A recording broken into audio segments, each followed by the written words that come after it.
I'm Daniel Bednar. I'm the current president of the board at Studio Channel Islands. I took over as president in January, and one of the main initiatives we've started since then, being a veteran myself, is a veteran outreach program with multiple parts. And one part of that is sitting down and talking to veterans about the role that art has played in their life. Sitting down right now with James Galindo. I met James a couple years ago at a networking event. Yep. We hit it off. We had great conversations right away, and then I found out a little bit more about his background, being an artist. And he's developed a few of these pieces over the time that I've gotten to know him, and I was on the board at Studio Channel Islands. And so this was a great opportunity to sit down with James and learn a little bit more about his background, his art, his process, how it's influenced his life, and then talk about the role that being a veteran plays in his art and in his life. So cheers, and thanks for sitting down. Thank you. We've been having drinks. What was that? We've been having drinks. The common thing there. And this might be our second time recording. More beers. Yeah. Third round. A little more about James too. He's a commercial banker here in Ventura County, a graduate of USC's School of Business for veterans. So art plays a role in this already just, let's call it a successful corporate career around here. And yeah, so let's just start at kind of the beginning, talk about what led up to enlisting in the Marines and some of your experience there as a Marine. Yeah. Who were you with? Yeah, thanks for having me. I always feel a little weird about talking about myself, because I like to tell more of a collective story. But so I grew up here, Ventura County native. Father was 101st Airborne back in 66 to 68. And so I grew up looking at his photographs, and wanting to, I was really intrigued by it. And every Halloween I was, wear his fatigues, and my mom would tailor them so they would fit me. And, I've always done art since I was a kid. Art competitions. I won some art competitions. I went to, did a summer stint at Pasadena College of Art and Design. I loved it. But, service to country is really important to me. And so I enlisted out of high school. And I served, and I served in the reserves. Was a fine art major. And when 9/11 happened, I did one deployment prior to 9/11. Security forces down in Central America and South America, back when we still had the canal. And when 9/11 happened, I got recalled back into the Marines. I did 2 years active duty, fought in Iraq with the invasion force with Regimental Combat Team 1 under General Mattis. I was a scout sniper. I still wear my hog's tooth, to this day. So for those that don't know, hogs are hunters of gunmen in the Marine Scout Sniper community. And I graduated Scout Sniper School in 2002. But I've always loved art. So even, as a sniper, when we do our range cards, my range cards were always really detailed. Right? They were very accurate. And that was my way of getting lost in art, even when it was drawing range cards, whether it's training, peacetime, or actually, overseas and fighting in the war. Yeah, did your platoon mates know you were an artist? Oh yeah. I was a platoon artist. I was always doing artwork, t-shirt artwork, murals, and it was a real drive for me. I wanted to be an artist, but 9/11 happened.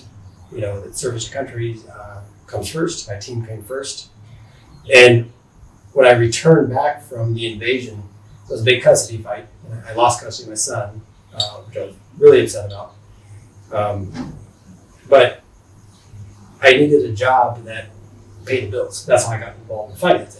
$12 an hour as a processor, in 2004 when I got back to duty. I left the Marines after 10 years as a sergeant. And lost custody because you were gone. Because I was gone. On deployment. Yeah, that was horseshit. But it is what it is. I eventually regained custody of my wife. Got married. Wife was a phenomenal mother to my son. And it took 8 years to regain full custody of our son. And now he's in the Marines, and he's leaving on Thursday. for a deployment, his first deployment. So he's my age when I first deployed. It's really weird that he joined the family because he's also an infantryman. Yeah. In the Marines, and it's really something. So I enlisted in large part because of my dad, and now my son enlisted. I think in large part because of my background, my experiences, the stories that I told, good and bad. I didn't just glorify it for. Yeah. Yeah. Cool. So I mean, let's go through kind of your. I know you've got a series, 5 series that you're planning on with 4 pieces of art in each one of the series. Right. What does that represent? Well, so a mentor of mine, unofficial mentor, Justin Bua, great artist. I met him a few years ago, and he told me, every artist has a story. Tell your story. Don't tell someone else's story. Tell your story. And I thought about it. I was like, okay, so I can render, but you can go to an art school and you can find people that can render, like a photograph. But the story behind it has to say so. It has to be authentic. But then, as I talk with other veterans like yourself and my brothers that I fought with, it's not my story. I feel like it's our story that I want to tell. And the way I designed these series is to be 4 pieces per series. And 3 MRE drawings. MREs are meals ready to eat. It's food that we eat out in the field. And I wanted the canvas to be just as meaningful as the art itself, as the rendering itself. So I took these MREs and I split them open and butterflied them. Right. So here's one of the originals. This is a cheese tortellini. Yeah. And I named the art piece after the MRE. And I did a really detailed rendering in colored pencil on the backside. And so now how do we execute that post-production? And I had a lot of help from Jim Brent at Museum Quality Framing and Art Services. And he really helped me understand the production pieces of it. How do you reproduce this? And the framing and the designs, and just really helped me up my game. So you have the first art piece is cheese tortellini. The second art piece is pork chop. The third art piece is chili macaroni. And the fourth piece is, so this is the skull series. So 1 of 4, 2 of 4, and 3 of 4. The fourth piece is going to be an oil painting. And that's going to be a traditional large-scale oil painting. And when it's curated and in these exact same frames, it'll end up being a total presentation piece of roughly 60 inches by 45 inches. Yeah. And skull series representing our own mortality and death. Yes. Yeah. So the way I look at it is what I want to do is 5 complete series, 4 pieces each. And I picked 4 because it's a Marine Corps fire team. The smallest unit in a traditional infantry unit is a fire team. So you have 4 Marines.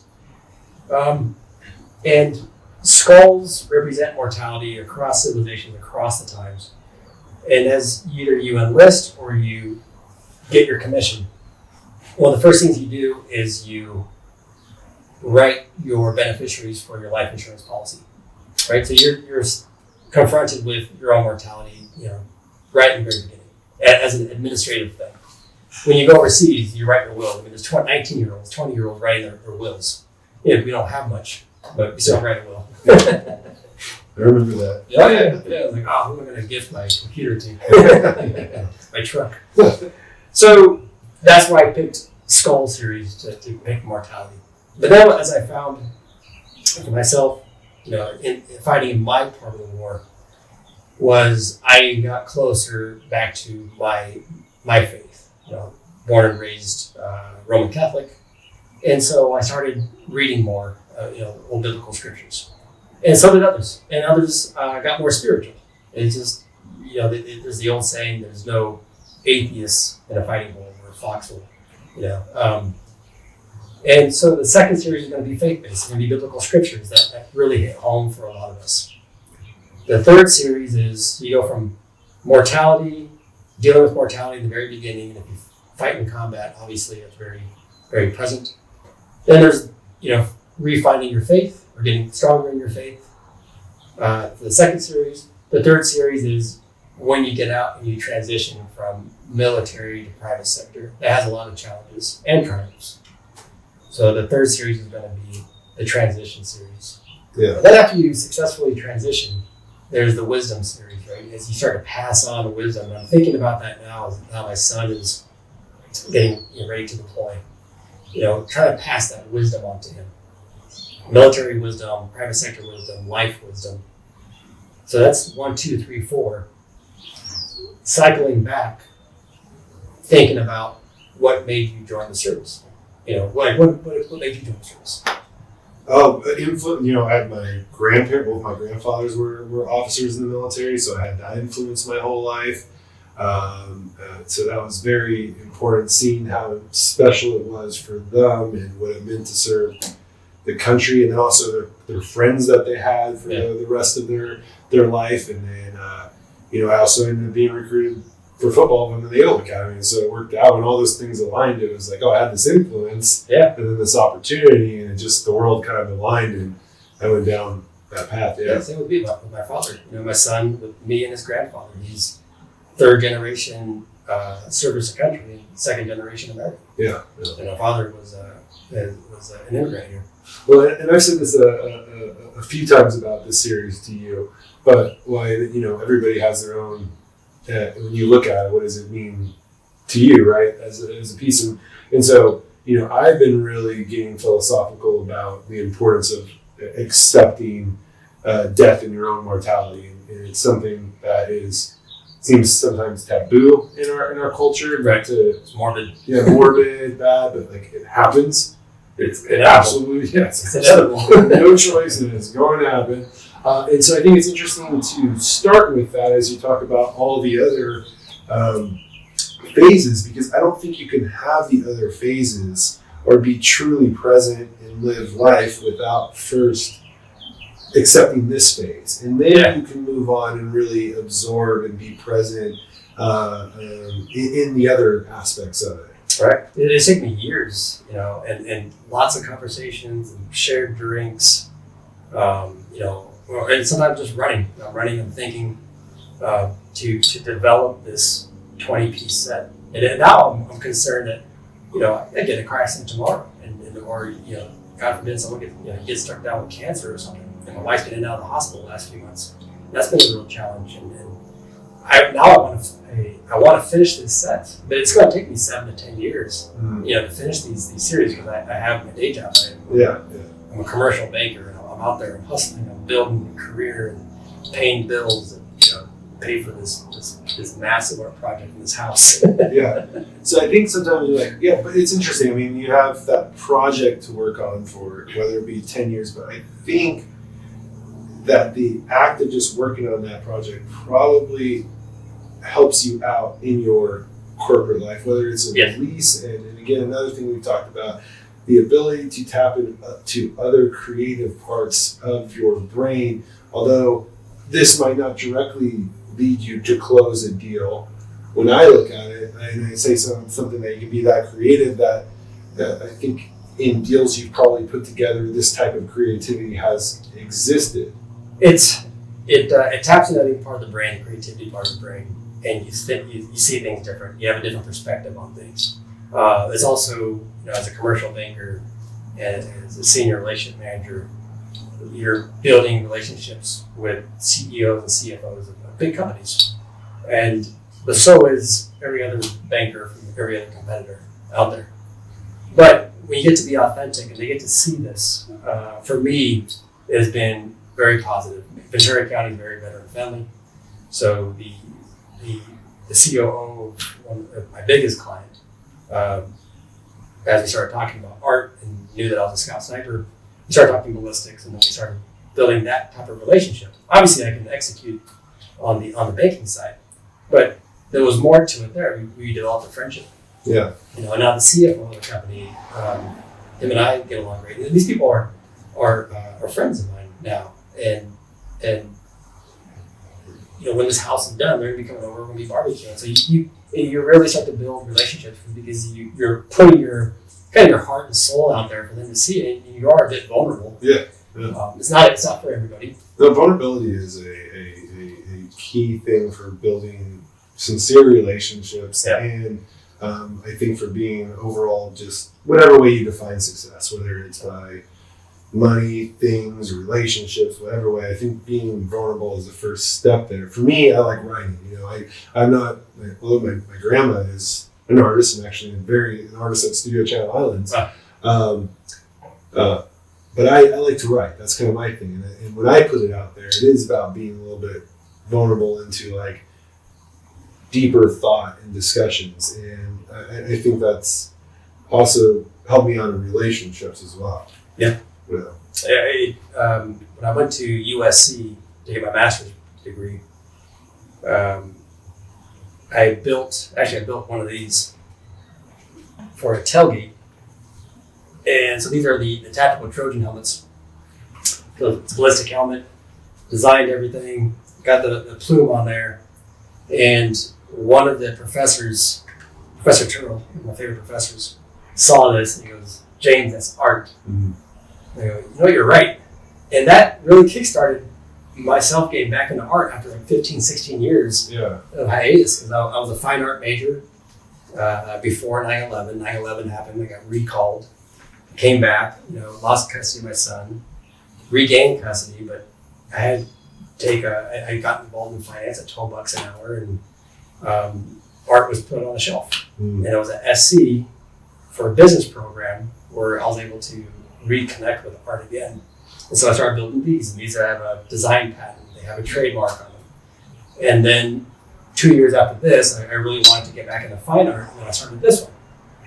And a lot of helmet owners, we have like 8 of these helmets out there now. So if you go to a USC tag, you will come with me to a USC tag. It's all right. A lot of these people that have these helmets are buying these art pieces, and now it's starting to grow. Where these cannot be scaled because of the time commitment it takes to build one. Each one of these is custom made. These can be scaled, even though these still take a lot of time. Each piece is hand cut and serialized. This can be scaled from a business perspective. This can be scaled. This can't. Yeah. And I really want to maintain authenticity. That's why I drew on the back of the MREs, and people get chuckles out of it. Like, dude, I used to smash. Or I love cheese twirly, and my favorite MRE, and I hated pork chop. I've had arguments with people like, what's the best MRE? Chili mac, extra jalapeno cheese and Tabasco sauce. But everything means something. So here we have 311 pencils. This is 13 of 0311. The 0311 is the infantry rifle in the Marines, and that's like the backbone of the Marine Corps. So I dedicated the very first piece to the 0311. And then my alma mater, I was at 0311 first. I became a scout sniper back in 02.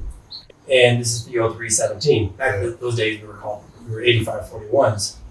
But keeping the 03 tradition, there's 317 prints available for this one.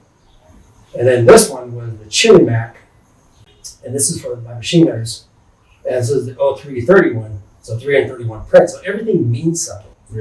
Yeah. And then they started getting more philosophical, started getting deeper. And this last one I finished about 2 months ago, really hit home. There's this photograph of a Vietnam Army machine gunner. And he's walking forward, he's on patrol, and he has an M60 on his shoulder, belt around it, a tracer ammo. And he's looking back and he has a smirk on his face. And it really just hit me. One of those images that just got ingrained in me. And I look at photographs of my team, my sniper team, and my friends, and people I've met since. And they all kind of have that same smirk and swagger in those photographs. And I look back at photographs from World War II, and there's this. I guess you're comfortable with mortality. You have this confidence because we're young.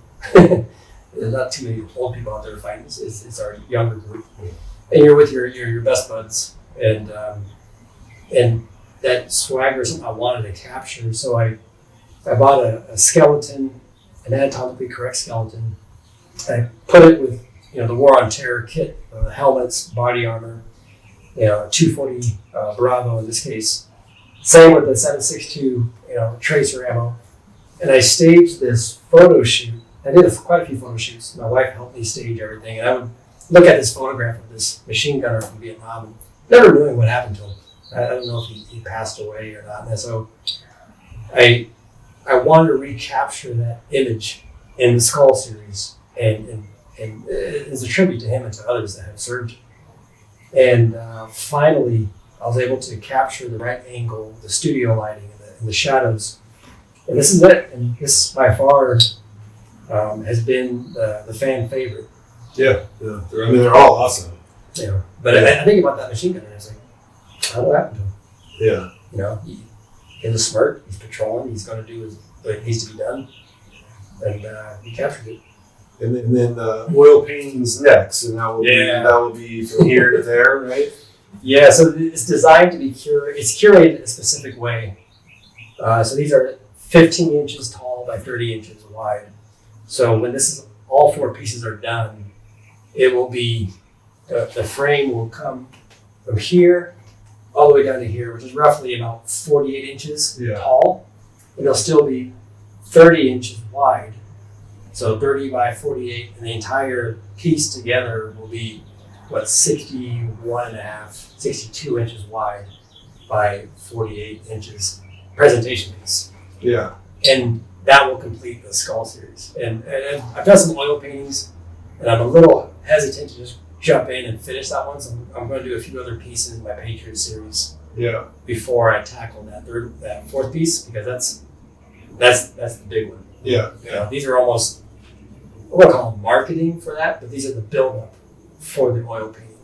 And that oil painting is inspired by a photograph I took when I was in Babylon back in 2003. Okay. Yeah. So that has meaning behind it as well. Cool. And so you've done oil paintings, but not that many. Exactly.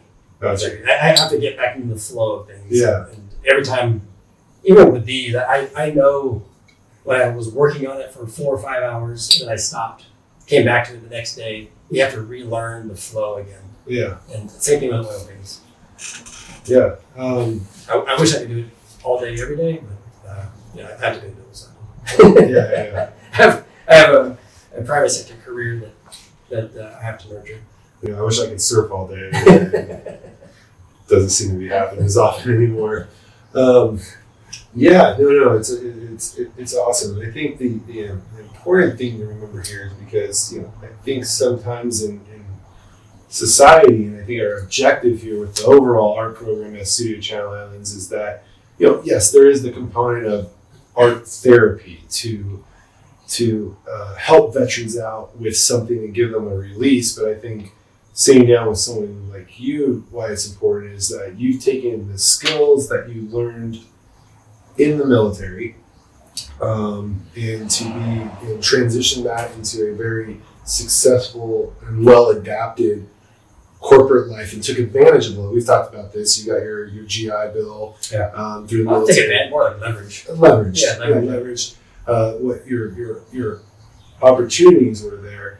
But you've also you used art to probably help you process things, but it's never been it's never been the woe is me as a veteran, I did difficult things. It was like these difficult things have actually helped me deal with life and its complexities better. Art is another element that helps me process it so that I can continue on this, I call it well-adapted life, being able to deal with a lot. Right. It helps. It's helped me a lot. This is more recent. So I didn't do any significant art for 15 years, 16 years. It wasn't until that professor said that this was art. Yeah.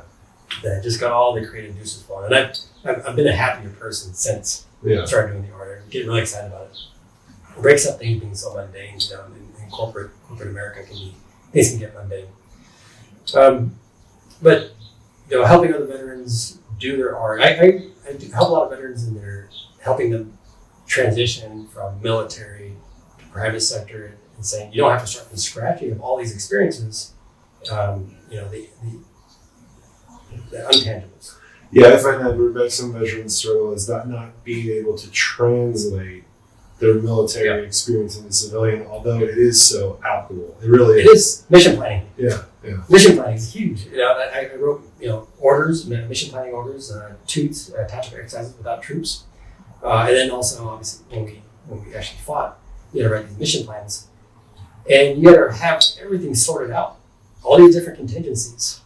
It's like that in business too. You got to have your contingencies. You can't have just one plan that you execute on. You have to have your primary, you have to have your alternate, you have to have your tertiary.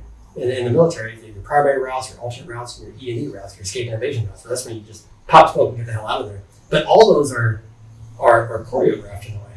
Yeah. Just like in business, you have to have that mindset. You have to be able to adapt quickly. Yeah, like I'm VP of strategic development, and I can say that strategic planning in the military, like I follow that same type of process and thinking that, okay, strategic planning needs to be creative, and that's where I take that creative exactly, side, absolutely, but it also needs to follow a plan. If you just open up everything, it doesn't normally work. So you need to learn how to balance creativity within a structure, and I think that's what military does well and teaches people. And I mean, this is creativity within a structure in a way.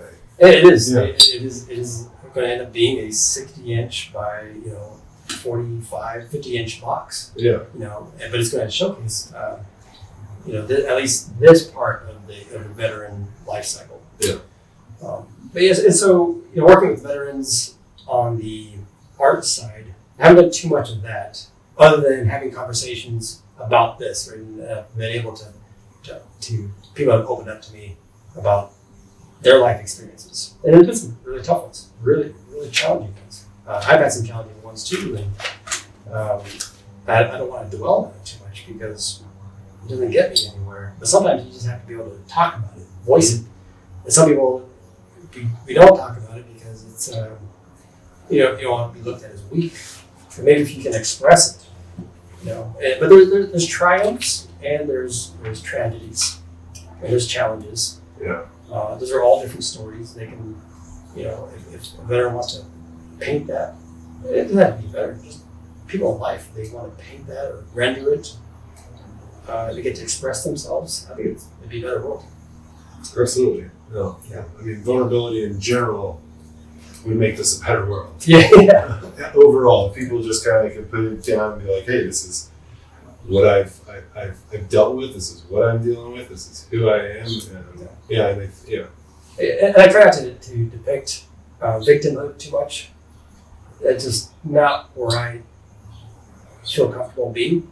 I can if I want to, but I don't want to do that. And when you and I met a few years ago, if I had that aura around me of victimhood, I don't think we'd be friends to this day. If you had that aura of victimhood around you, I'm like, that's someone I want to hang out with. It's a downer, man. I want to hang out with someone that's, is uplifting and who wants to just tackle life, But for those people that.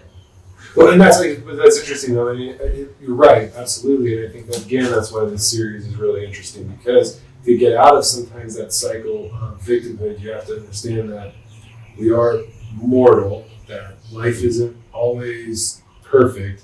You're sometimes in a situation that you didn't choose, and what is your alternative? Yeah. Yeah. But did we talk about the full life cycle yet? I can't recall. We did. Yeah. We did. Okay. Yeah. Yeah. So it will be a story you told across all 20 pieces. Yeah. And there will be some tragic stuff that I will depict, because it's a cumulative story. It's not a single story. And there'll be a time and place for that. But there's also, I help veterans into the private sector. We've hired 11 veterans into our bank already from the USC program. And I don't want to depict us as victims, because the way I look at it, we're assets. I've been with the bank 10 years and had 7 promotions. I just keep charging ahead, doing things. And these other people that we brought into the bank are smarter than me, more capable than me, and they are charging ahead and building and growing. And I look at that, I'm like, man, if I could hire, if I got 20 of those people on my team, we'd be unstoppable. So long as we had, assets to leverage. Yeah. We can do it. And I didn't, try to bring in 11 victims. I brought in 11, helped bring in, because it's a cumulative thing. I helped bring in 11 hard chargers. Yeah. And they're all performing Mm-hmm. just extremely well. I'm so proud of them, and proud of the bank for giving us that opportunity. Because a lot of times people look at us as a charity. They're like, oh, we're assets. Yeah. Yeah. It's like getting someone from Harvard. Well, Those poor Harvard guys, and girls, we want to give them a job. No, you hire them because they're an asset. well, we're assets, and for the most part, yes, we've dealt with some challenging things, but our government has also done a very good job of providing. If you serve, here's several opportunities. We're going to give you a GI Bill, and so It's up to us to leverage that. I encourage veterans all the time. If you're not having used your GI Bill and you had that opportunity to use it, I mean, there's one opportunity for you right away to get free education. I know. Yeah, I used my GI Bill to get my undergrad at Cal State Channel Islands locally, and I still had, I think, 4 months left over, and I leveraged that to help pay for my master's program. Yeah. And without that, I don't know if I'd be where I'm at today. Yeah. I know I wouldn't be where I'm at today. No, absolutely. They paid for 2 masters for me, and I actually have 9 months left in Oh, wow. somehow. Oh wow. Yeah. So there's you deal with some stuff, but you're also given great opportunities for leadership right away. Huge. That you're not given in other positions at a young age. I think private And sector. education, yeah. We talked about this, that the military does a great job of breeding strong leaders, but not the best managers. Mm. And the private sector does a really good job of developing managers, but leadership lacks. I've noticed that. That's interesting. Yeah. I mean, there are some strong leaders on both, and some horrible leaders on both. But I think when you look at the scale, military is strong leadership, not the strongest managers. Private sector is stronger managers, not the strongest leaders. But if you can leverage both of those, you do well. And I do feel like I have a lot of runway left in front of me. Yeah. To do just that. Yeah. Well, I'm excited to see more pieces. I am. Yeah. Yeah. I wish I could do this more often, but it's a lot of work. Developing the concepts to it, the sketches, and making sure everything is authentic. I can't turn out multiple art pieces, and if one sticks, then great. Yeah. They have to be focused and detailed and really hit home. So focus groups, right? So that this next piece is inspired from that photograph of Babylon. That's going to hit home. But now I know the concept behind it, but in order to recreate that photograph, I want to have to build a full set and get all the studio lighting and the photography to recreate that image. It'll probably cost me $2,000 or $3,000 just to recreate the environment for that image, and then work on the oil painting after that. Yeah, It's got gotta a cool be project to have though. Right? I mean, to be able to do that is pretty awesome. Well, thanks a lot, James. I appreciate it. Great conversation. Had a few beers. Yeah, Yeah. always. Well, I was thinking about those sometimes they're in the videos like the politicians who drink their whatever they do, like the State of the Union response or whatever. The politician they make fun of them because of the way they held their water. So the whole time I was drinking beer, I was like, let me make sure I'm drinking this beer right. That's not like so. So when we were like Marco Rubio got made fun of a lot for like grabbing and being like. We're not politicians. Yeah. But it's been a great opportunity just to tell our story. Yeah, definitely. Yeah, appreciate it. Thank you. Thank you.